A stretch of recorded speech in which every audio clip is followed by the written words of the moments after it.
G'day, good morning, and welcome to Uplifting conversations that set your heart on fire. My name is Sarah Wade, and I don't know about you, but I've had relationships before. If you have too, come and join the show. We've got lots to share with you.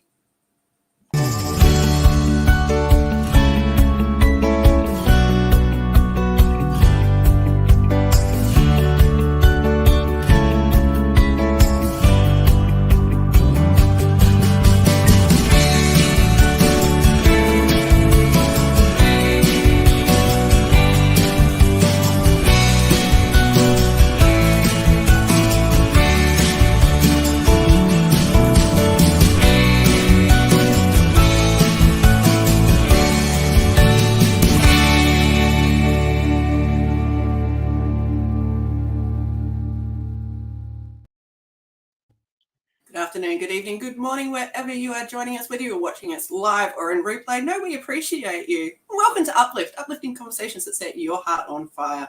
We have an amazing guest with us today, but first, my name is Sarah Wade. I'm an art therapist and coach in Perth and Western Australia. As usual, my amazing co-host from Calgary, Alberta, Canada, Mr. Neil Thrussell. Thank you, Sarah, and it's so good to see you. As Sarah said, my name is Neil Thrussell. I am a life coach, an author, and don't tell anyone, but I'm a friend to the guy below here as well. Good to hear. And joining us is Rick Martin, who is a relational life therapist. And we'd love to hear more about you, Rick. Oh, thanks, Sarah. Neil, love to be here. Wow. When I get asked that question, I really don't know where to start. As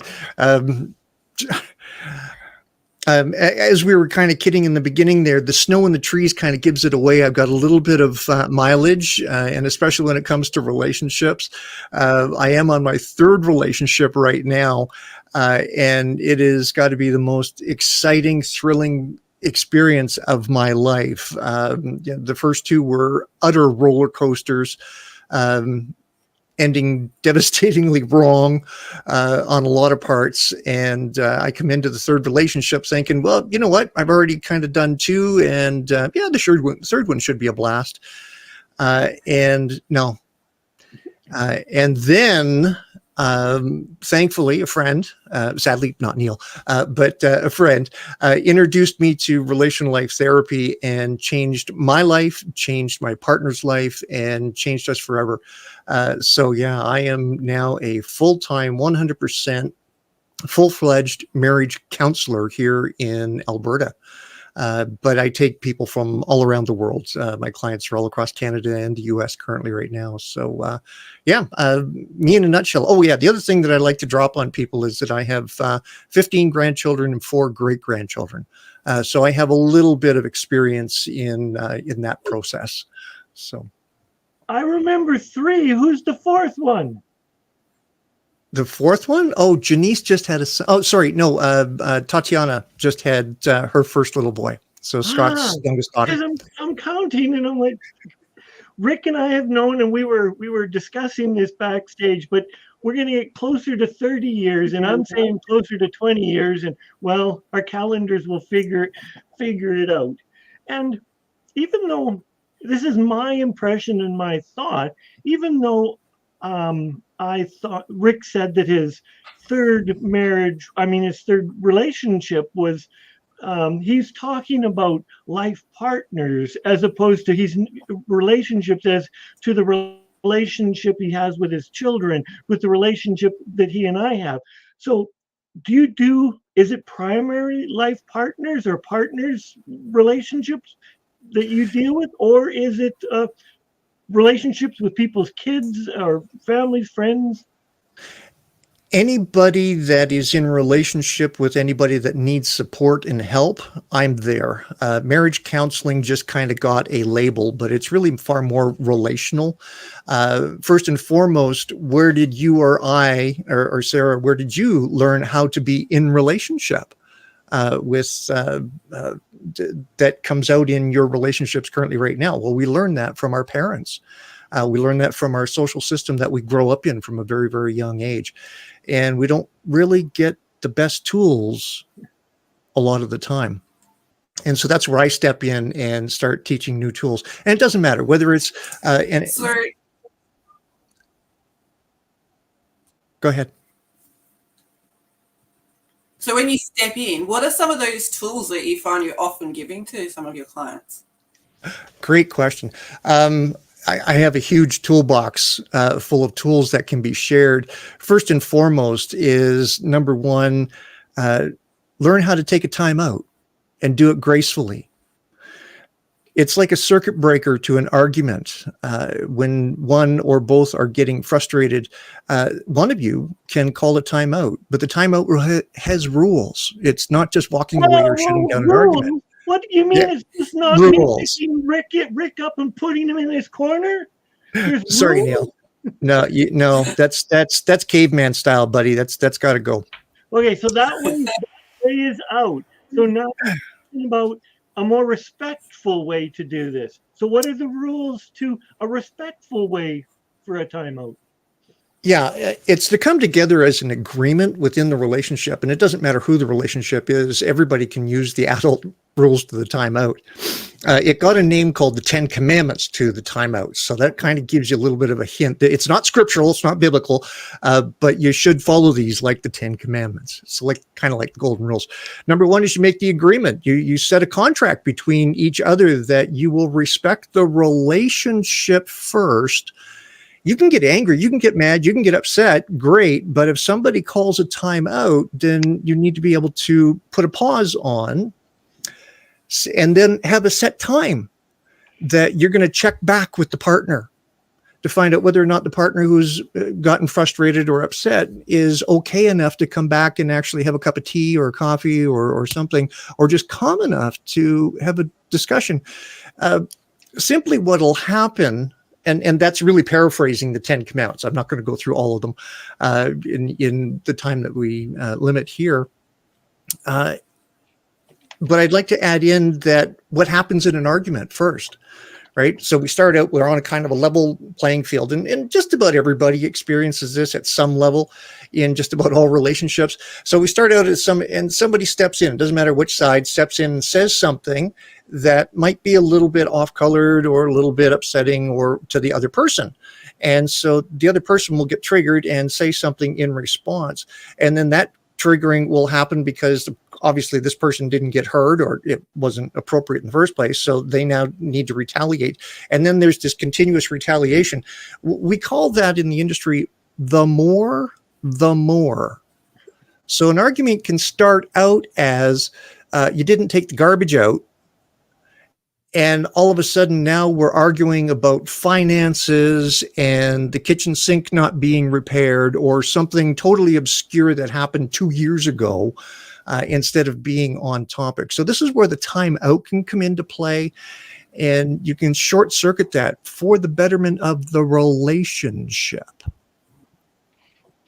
So with that being said, in betterment of the relationship, we work on the premise, or I work on the premise of, and Neil, you're going to like this one a lot.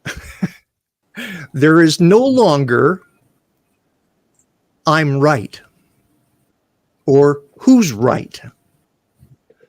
It's now a situation of what is right for the relationship. So when I come at it, or when I teach my couples or any relationship, to come to a place of what's right for the relationship, right? Am I going to die on my sword about being right just for the sake of being right? How healthy is that inside my relationship? Yeah, there we go. So yeah, I changed the dynamic. I changed the context of what happens inside that relationship of counseling, of coaching, of being a support system. I'm not there to psychobabble anybody by any far stretch of the means, but I'm also there to call them on their stuff and let them see what's actually happening in the moment. So I love the concept of letting go of being right. I wonder how many relationships or arguments or heated discussion, whatever you want to put at it, could be halted in its tracks as soon as I let go of the need to be right. Yeah, absolutely. That can solve so many issues, concerns, complaints very quickly. However, we are human beings, Yes. and we haven't been given the tools in general. And it is a big, broad brush that I'm painting generally here, and especially with the couples that I get to work with. They've all experienced this. Every one of them, of course, they're coming seeking help. And that is that they didn't get the tools on how to be rational, how to listen to your partner. We all have different perspectives of what our belief systems are. And I know I didn't go through my religious upbringing or school or my relationships, nor did I witness my parents sit down and be rational with each other and accept that one or the other had an opinion about something and took it as that. Okay, great. I understand you now. I don't agree, but I understand where you're coming from. Thank you for sharing that. That's a totally different perspective than hammering your point home for the sake of your belief of being right and just causing chaos in the relationship. I know as a parent, I've found that, quite often, and, you have to say, I hear you, I get that. At times, that big deep breath in, and just me taking a breath, my 6-year-old will automatically take a breath with me, and we're able to have that moment, not necessarily the time out, and we've certainly had timeouts in the past. What would you recommend for someone who has children who wants to set them up in the future so that they're having good relationships? How would you assist that person to help their child, to help them in the future? I hope that made sense. Yeah, absolutely. My best way of describing that is to work with that individual person so that they become the best possible role model for your children. That could entail just about anything, but it's all about that personal work that you do if you're single. And if you're in relationship, the greatest gift that you can give your kids is the ability to have a relational life together so that they don't have to seek out somebody like me. And each case is different. There is no magic pill. We all bring our own baggage to the relationship. And it's to be able to come to a place of acceptance, understanding, and then, hang on to this one, reparent yourself to become a better partner so that your kids can witness just like what you and I have already witnessed growing up, right? And especially if you have a 6-year-old, oh my goodness, what a fragile transition point in the next year for this child. Male or female, if you don't mind me asking? She's female. Female. Okay. Wow. She's still at age 6? Yeah, she'll be 7 in Feb.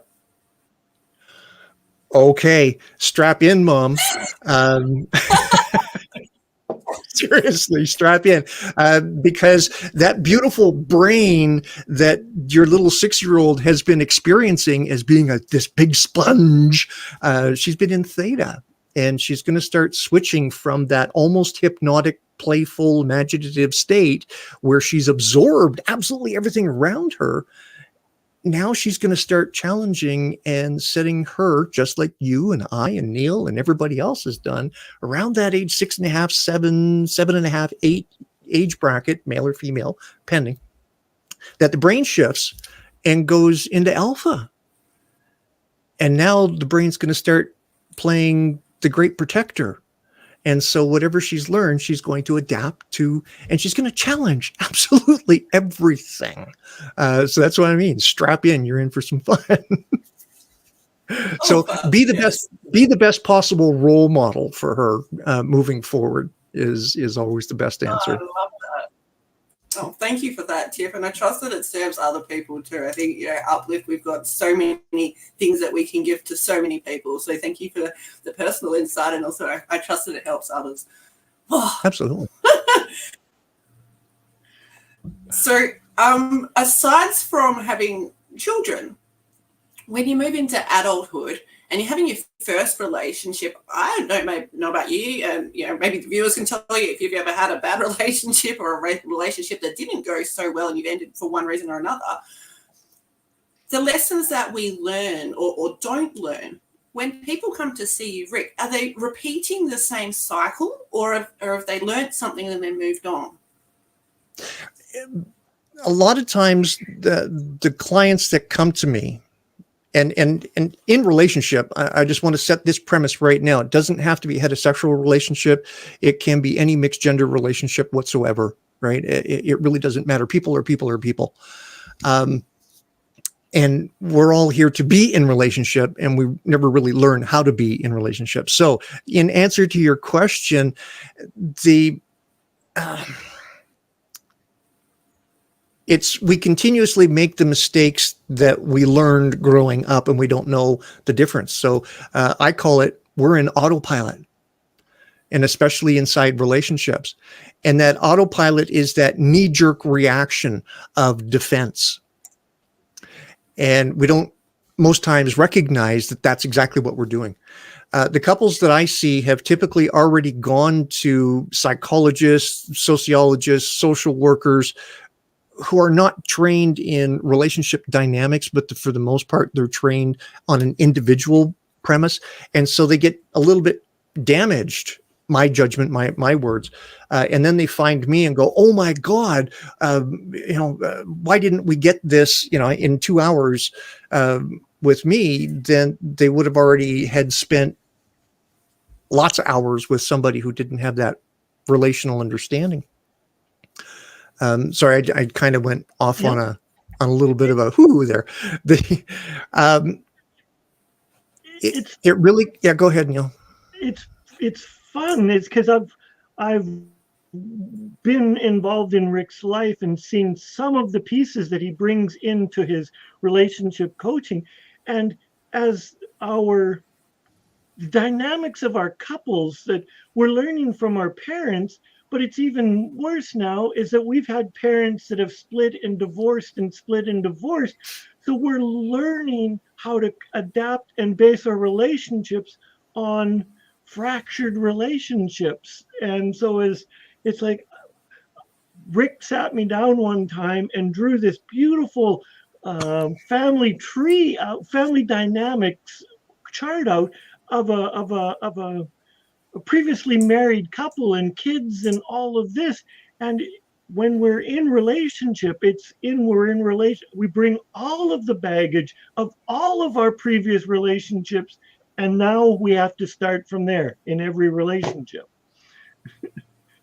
Yeah, exactly. So, Sarah, I'm sorry, did that answer your question in any way, shape, or form, or would you like to restate your question?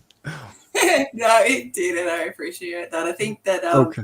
I don't know about you, but I've personally seen quite a few people repeating that cycle, and I love that you brought up the relationship dynamics, because so many of us have, as you said, gone and seen someone for ourselves. And what I've noticed is quite often, one person's more interested in getting the help than the others. Yep. So further to that, Rick, if say you're in a relationship and more one person wanted some help than the other, do you have any tips or tricks that could help? Not necessarily a trick, because we're not trying to trick that other person to come and get some help, but if you got any tips that would help that person to say, hey, I'd really like to work on this relationship, let's go. Yeah, I've had that question asked so many times. I want to bring my partner. I know that we need counseling, and my partner is just dragging their feet and don't think that we need any support. Great. Maybe your partner doesn't need support at this moment in time, and obviously they're not ready. So let's just sit down. Here's a free 30-minute intro. Let's just meet, and then they can decide. I have a great little story about a couple that I've been working with for a while. If you don't mind, I'd love to share their story. With their permission, I can share their story. And it's only from a high level. The wife was doing, like you said, individual counseling. And the individual counselor said to her that you need some marriage counseling. And so She went, oh, okay, sure, we'll give it a try.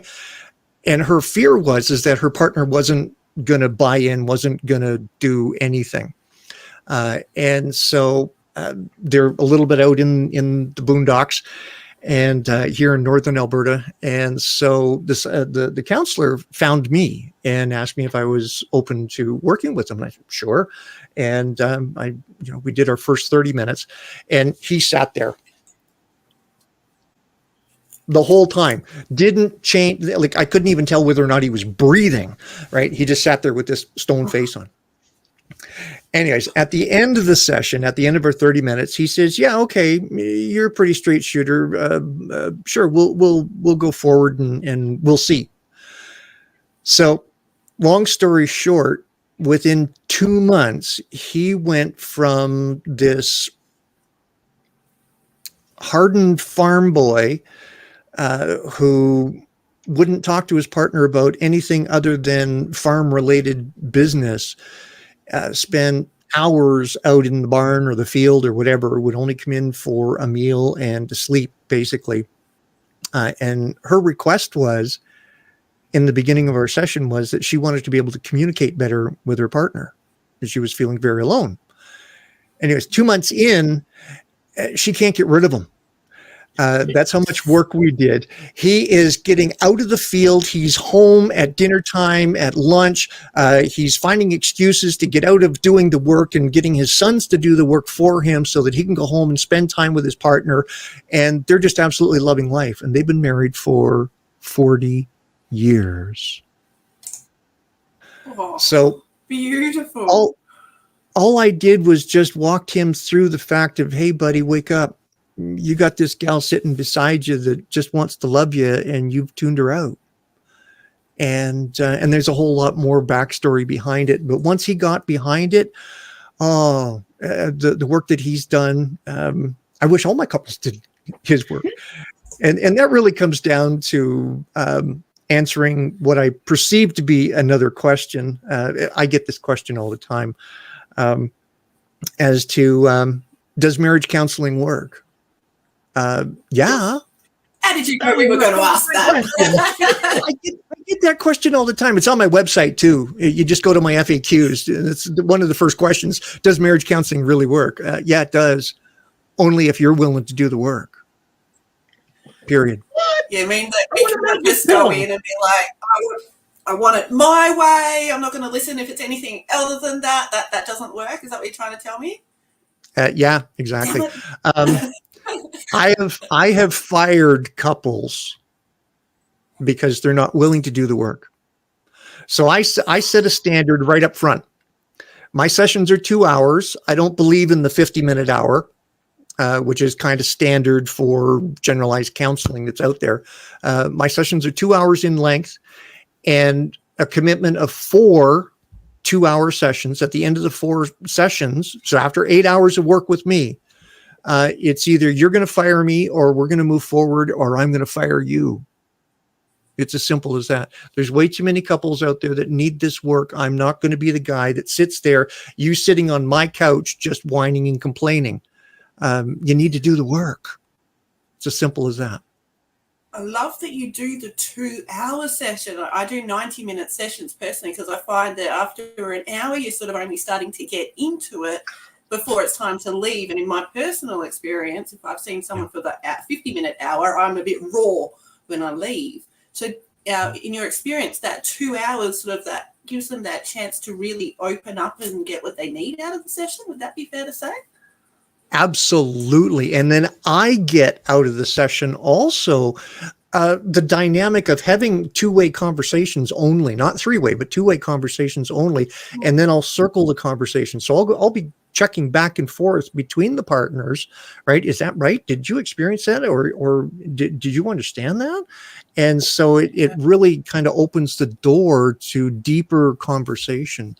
And then we start working backwards. Well, where did you learn that bad behavior? Somebody obviously had to teach you that. And then we look at that point and then bring it forward on how it's affecting you today. We don't really get into that work until after the 4th session. That's when we really roll up our sleeves. Up to that point, it takes about 8 hours to really break the family dynamic down, to give me a good hold as to what's actually happening for a couple, and be able to get them on a good starting path forward on their recovery. And yep, it's recovery. I'm in relationship recovery big time, and you have to be doing the work all the time, right? All the time. I love that. I've noticed you've used this word, this overused phrase. Rick, people, if in my relationship, if they just did it my way, it would be so much easier. But you're saying that there's like this two-way thing called communication. You keep bringing this up. Okay, well, there's actually 3. It's not just 2. Okay, there's your story, there's her story, and then there's maybe the truth. Fair call. What about me? Yeah, exactly. What about me? What story? Yeah, there's all sorts of dynamics that really come into play that I, as a support system, and that's really what I am. Neither one of whoever it is that shows up for couples counseling, neither one of those persons become my direct client at all. And I tell my couples right up front, the relationship is my client. And if there's children involved, they're my leverage to the relationship to make it work, to change those patterns that have got them sitting in front of me. So. Love that. Kids in relationships. I grew up in the 80s, and I think not quite half of my friends' parents would have been divorced. Yeah. These days, it's quite different. So I think having the awareness, as Neil said, that fractured relationship and coming back together really helps. When people come to see you and they do have these fractured relationships, is it best to also see somebody else to work on your own stuff, or would you say stick with the relationship counseling first? That is going to be completely dependent upon the individuals within the relationship. What is it? What is the work that they need to do on themselves? And I don't want to go to the DSM diagnoses of, what is a mental health issue. That just drives me absolutely bonkers. There's so many things that, in my judgment, need to get pulled out of the DSM. Marriage counseling, and I need to say this right up front, marriage counseling is not in the DSM as a medically treatable practice in any way, shape, or form, nor is it seen by anywhere in the world as far as insurance or Medicaid or Medicare, or here in Canada, our healthcare system. It's only seen as self-help, not a medically treatable, diagnosable disease. Yeah. Is there a way around that? You mentioned before relationship dynamics. Is that a way around it, or is there just no? No. All right. All right. You just opened up a door here. People, seriously, people. The first sense, and I've been tracking this for the last almost 4 years now. So I've got over just under 400. I don't remember the exact number. Just under 400 data points.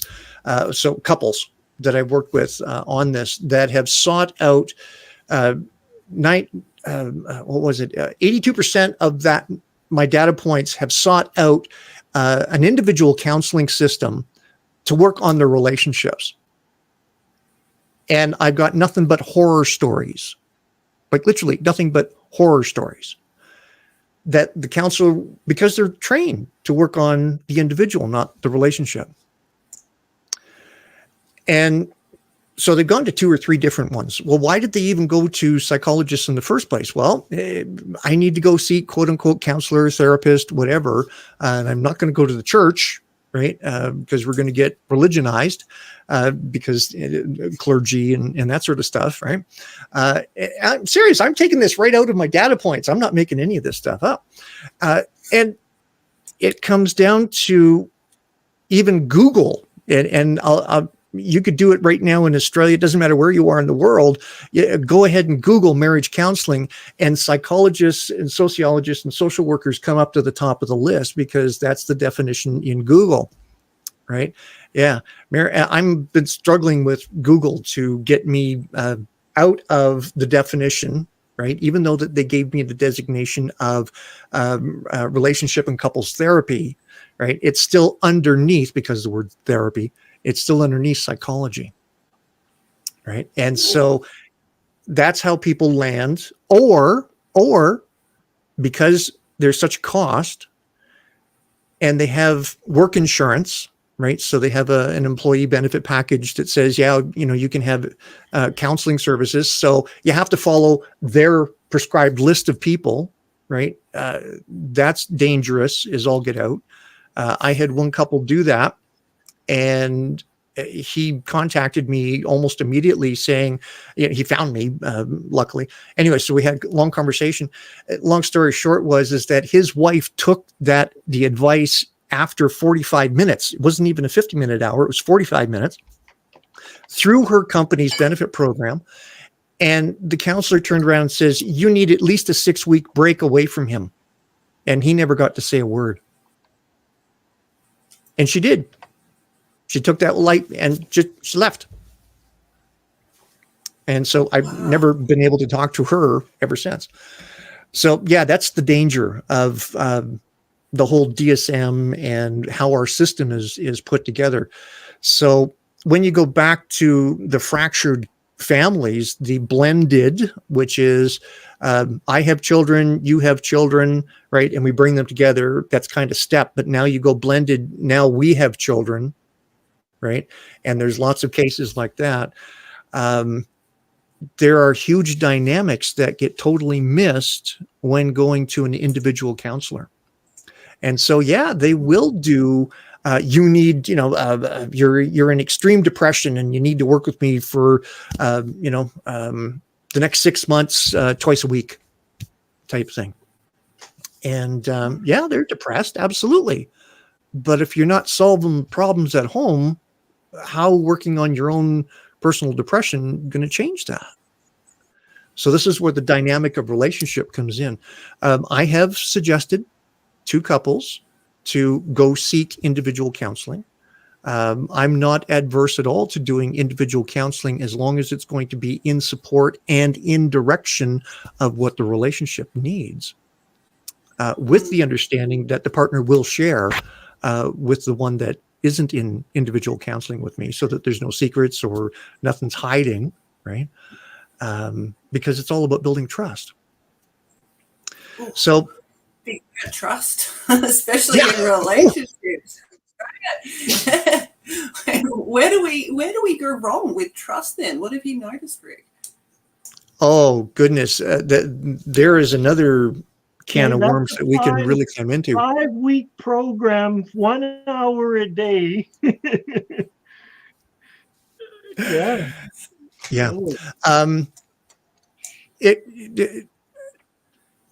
Brene Brown did a really great thing. I don't know if you've followed her or watched any of her TED Talks, but she talks about her daughter and the trust jar, that her daughter would put marbles in the trust jar. And so here a 5 or 6 year old child was learning how to designate who she could trust and who she couldn't trust. Our society today is riddled with mistrust. So how can we rebuild or put trust into a relationship when there's all the stuff going on outside? Like I said, this is a big can of worms, and it really needs to be dealt with on an individual couple basis. Yeah. I wish there was something that I wish I had my magic wand, boom, and now you can trust each other. No, doesn't happen. Yeah. And especially when there's infidelity. Yeah, and my addition to that is it's earned, or it's built as your relationship is built. Rick and I've had a relationship for many years, and we went out for a lunch. We ran out for a meal, and Rick says to me, "I'm involved in this men's group, and we're doing a weekend. And my question to him was, would I get something out of it? And he said, yes. And then I said, okay, I'll go. And then I think my follow-up question was the logistics of how to get there. How much was it to get there? But that was it. That was because the implicit trust was there, because he had not in our relationship, he hadn't broken trust and he'd always shown that value to his opinion, like he said. So I could easily trust him. And when I went for the weekend, I enjoyed it and I got value from it. So it built his container of trust up. So for couples, all I would say is you just have to keep building that container. And you're absolutely right on, Neil, with that. It's an ongoing, minute by minute trust building, not day by day or week by week. It's minute by minute. It's being impeccable with how you are within the relationship, how aware and conscious you can become. A lot of relationships that I work with, one is conscious, one isn't conscious. And that's a deeper conversation because there are two levels of consciousness within a relationship. There's just being present, as in, okay, I get up in the morning and it's breakfast, and all right, if you're both work, then you both head out the door and you do your jobs and you come back and you have a meal and you might have some laughs and you go to bed and you do it all over again the next day. And then there is, hi, hon, how you doing? What is it that I can do today to help you and be a part of and build that trust? And that's what Edna and I have got going on, and it's beautiful. It really is. So that's a learned skill to be able to come into second consciousness, and it's in our training we get taught within relational life therapy that it's far better to ask your partner what it is that you can do for them to get what it is that you need. So actually asking that question helps. Who would have thought, right? There's so many, often we've been taught, to treat someone how you would like to be treated. In my experience, asking that question, how do you want to be helped, makes all the difference. So that's what you're speaking to there, Rick. Yeah, absolutely. So in my personal case, Ed and I, it's, okay, hon, what can I do for you today to help you out? And then there's a reciprocity that we've just evolved into. Every couple is going to do it differently. There's no cookie cutter for this one. It's learning how to be relational. So taking your need to be right or need to be heard or need to be in control out of the equation. Support your partner so that in return, at some point, wherever that falls into play, have your needs met. But Rick, I want to ask with the entire intention of that you're immediately going to give reciprocal the idea and give me what I want. No, that's what I was just saying. It's going to happen, and it's an agreement and a contract that you have to have with your partner. One partner just can't come in and expect that if I do something nice for you, that I'm going to get something nice in return, right? That's just arrogance. Somebody will turn around and sulk. Somebody will they'll become passive aggressive about it. Inside a relationship, if there is, you have to let go of outcome. You have to let go of expectation. Those are relationship killers.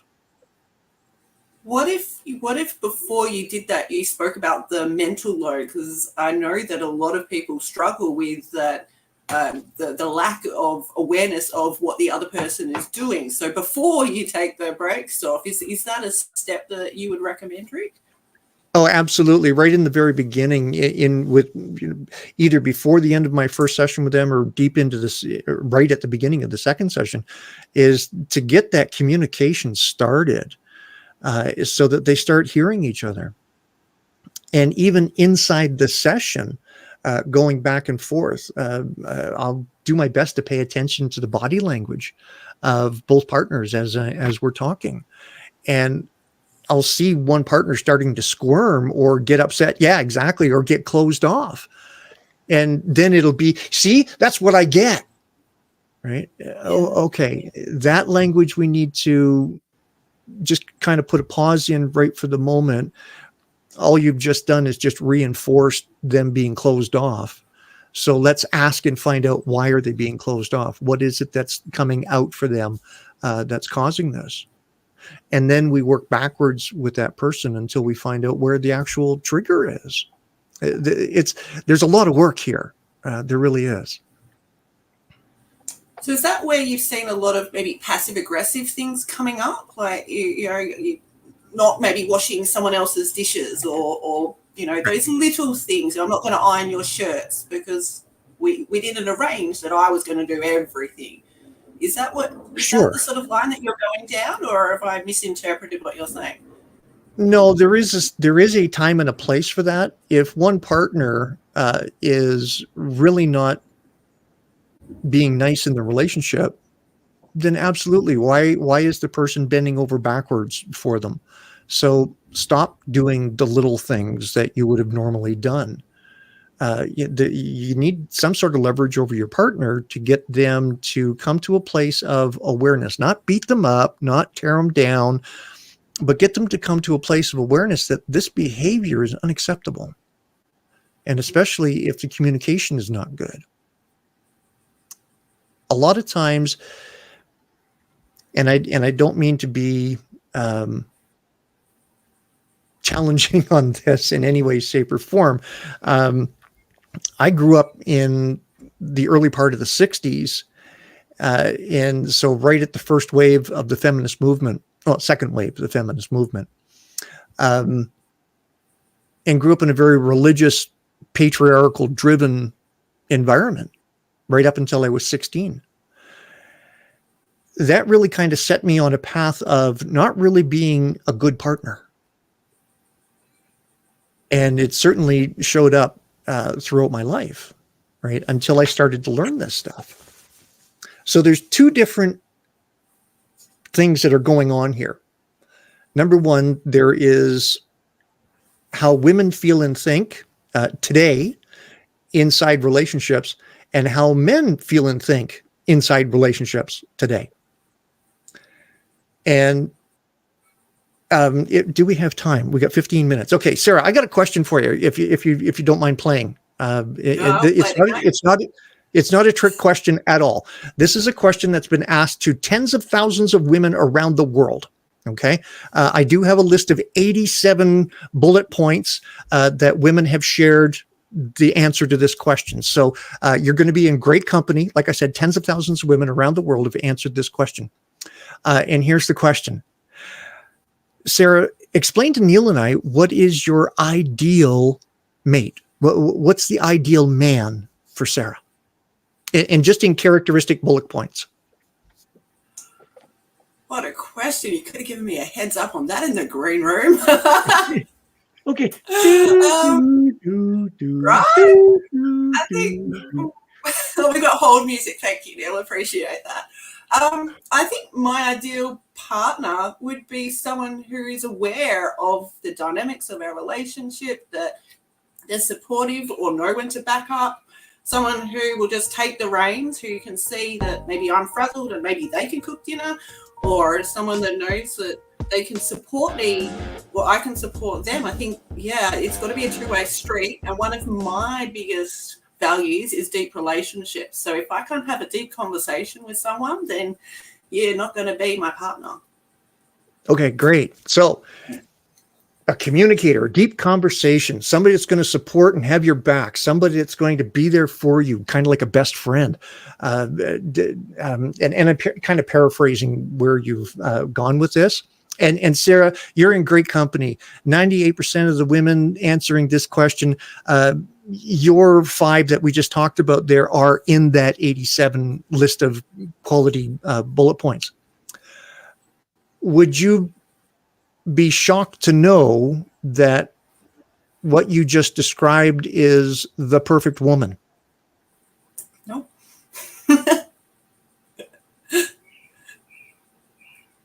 So in essence, with that comment, basically women in general, this big broad brush, right? But women in general see men as nothing much more than hairy women acting poorly. I love that. So what is the difference there? All right, what, help me fill in some words. Okay. The filling in the words here is the majority of women out there have this preconceived idea of a perfect woman is their partner, is the person that they're actually looking for. They really are not taught what is a man or who is a man. What men get taught is basically boils down to 3 of the most toxic words ever uttered to a man. And here's those 3 words. Be a man. Yeah. What is that? What is that? What does it mean? Yeah. We're disposable. Oh. Isn't that horrible? Oh, absolutely. Yeah. Neil just passed on to me an amazing new country song. I believe it's new, co-sung by Darius Drucker, and the main singer is called Dax. And in his lyrics, he nails it when it comes to what does it feel like to be a man. He truly does. So I offer that to everybody, or Neil can put up the link to YouTube or something and have it up there. The long and short of it is, men are the patriarchy. I'm going to move away from male, female, or boy, girl for the moment, because that's so segregating. And at the same time, that's exactly what happens. We get split apart, right? Mm-hmm. Even with this gendification thing that's going on around the world, there's still the separation boy, girl, male, female. You can't get away from it. It's biological. Sorry. You can spout all the ridiculous science that you want. I'm a boy and my partner's a girl. That's as simple as it gets. I don't want to get it confusing. However, we're trained and taught totally separately. Boys are trained, for the most part, to be unemotional, to not communicate, to hold our feelings in, because the moment that we do, we get seen as less than. It's not safe. There's a whole list and a whole host of things that go along with it. And this just opens up another big, huge conversation that I share with all of my couples, and it's called breaking patriarchy. And that's exactly what we do within relational life therapy, is we break patriarchy apart. Patriarchy is keeping the masculine and the feminine apart from each other.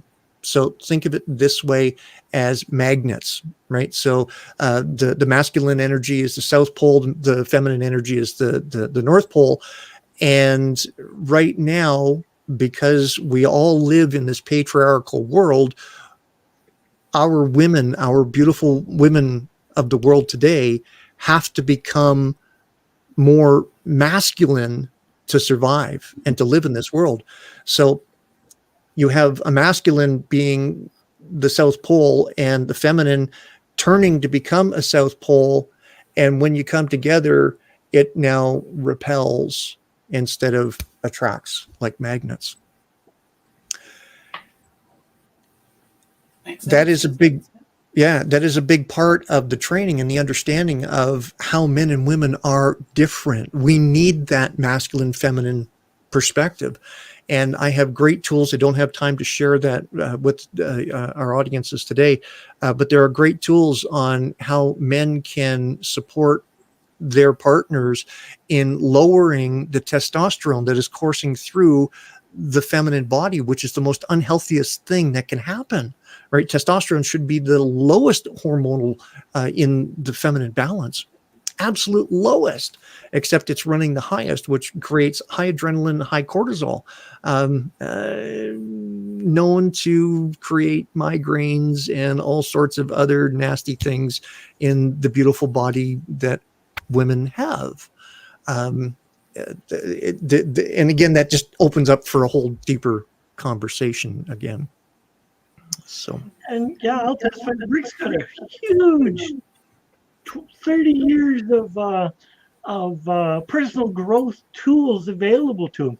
And I remember years ago, Rick and I have had a really good relationship and a great relationship. But he shared with me years ago the love languages, the 5 love languages. And it was the realization that even in our, male to male relationship, we had different love language needs. And when we both went away and took the test and came back, I realized that Rick needed to be dealt with in a different way than I thought, because I could only view it from my way. So when I realized that, and I knew what Rick's love language was, it was like, holy crap. And just that one little tool made a huge difference in our relationship. It's been wonderful since that. So to go and find out and spend time with Rick within all of his tool sets as he's going here and picking what would serve you the best is well worth. If your relationship, whatever it looks like, is in trouble, or you think it's in trouble, contact Rick. But Rick, how would I know if my relationship is in trouble? It's a gut feeling, or you're constantly mad at somebody. There's a whole shopping list of things that a person could say that their relationship is in trouble. You don't need to come to me just because your relationship is in trouble. If you're on a success path and your partner's kind of dragging a little bit behind, I'm there for you.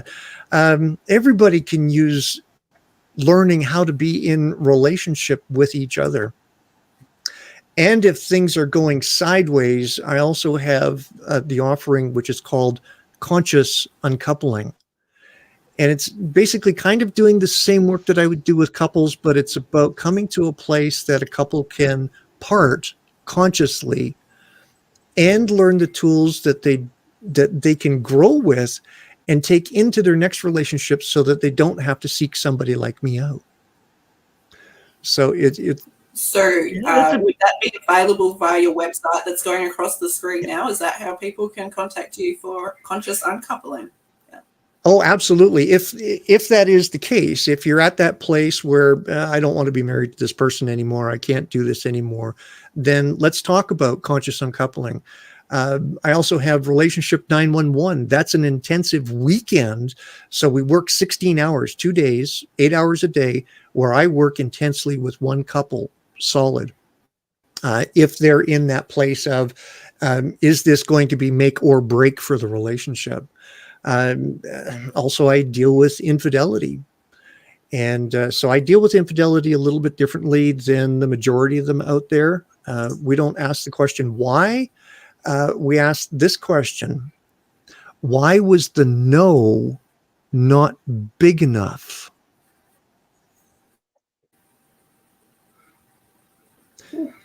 I know for myself, yeah, why was the no not big enough? So anyways, I just wanted to drop that one. But for the most part, I also work with singles. If they've had, a bad string of relationships, then definitely work with singles. And for the most part, couples. And it doesn't matter what dynamic of that couple is. It's everybody can use improvement, and it is relationship recovery. We all have our complex traumas that we all grew up in. I haven't met a person yet that hasn't gone through some level of dysfunction growing up, which is now showing up in the relationship, and it's showing up basically unconsciously. that I can help them get conscious about and start making better choices on how to be in that relationship. And yeah, that in itself is beautiful, because we all have our luggage that we're carrying with us. And if you can learn to, with some sessions, learn to lighten the load and Oh, yeah. carry a backpack instead of the steamer trunks, uh, um, that's wonderful. So, Sarah, what are you working on lately? I know you've been doing some beautiful artwork, but what are you doing? I have been doing some beautiful artwork. I've been spending a lot of time with hot glue and cardboard of late, which has been fantastic.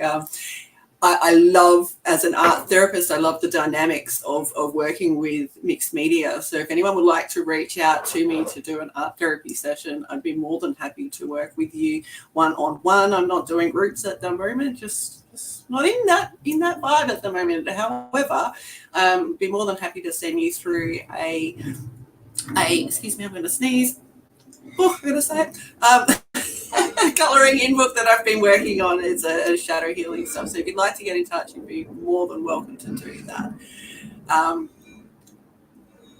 Further to what you and Rick were saying, I'd just like to add something that's helped me in between relationships was attachment theory and more awareness of. So we don't have time to go into that today. However, I just wanted to add my 2 cents that if you're in between relationship or you want to learn more about your stuff, there are so many ways you can do that, whether it's in a conscious or an unconscious level. And that's what art therapy does. It does a bit of both. So thank you for asking, Neil. I appreciate you. And for you, what are you working on currently? Oh my. November is National Novel Writing Month, and I've decided I am trying to write a novel in 30 days. It normally takes me 2 years. So I've been doing that. I've been taking training, and in the same time, I launched a one-on-one challenge, 5 days to come work with me one-on-one and to help find focus, purpose, life, passion.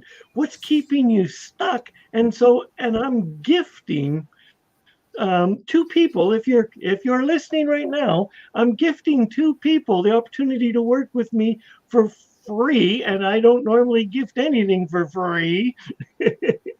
So I'd love to have you come and jump aboard if you're looking for a little purpose and passion in your life. And I'm looking at the clock and I'm going, oh my, calm down, Neil, calm down. We're needing to wrap this up. So as I take a moment to ground, I want to thank Rick for taking the time. He's been busy and he's got crazy things going on in his life. And I just want to tell our audience that whatever you're going through, take a moment. There are people, there are places you can reach out to that from their heart would love to serve and support you. And with that, know that you're loved. Rick, have you got anything to share?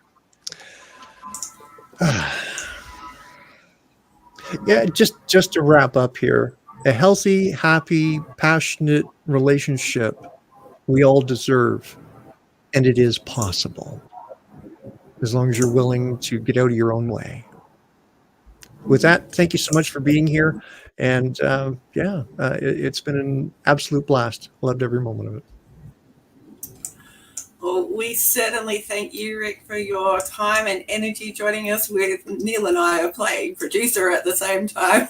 We're going back and forth. And we appreciate you. We appreciate you, our audience, too, and trust that you've got something out of it.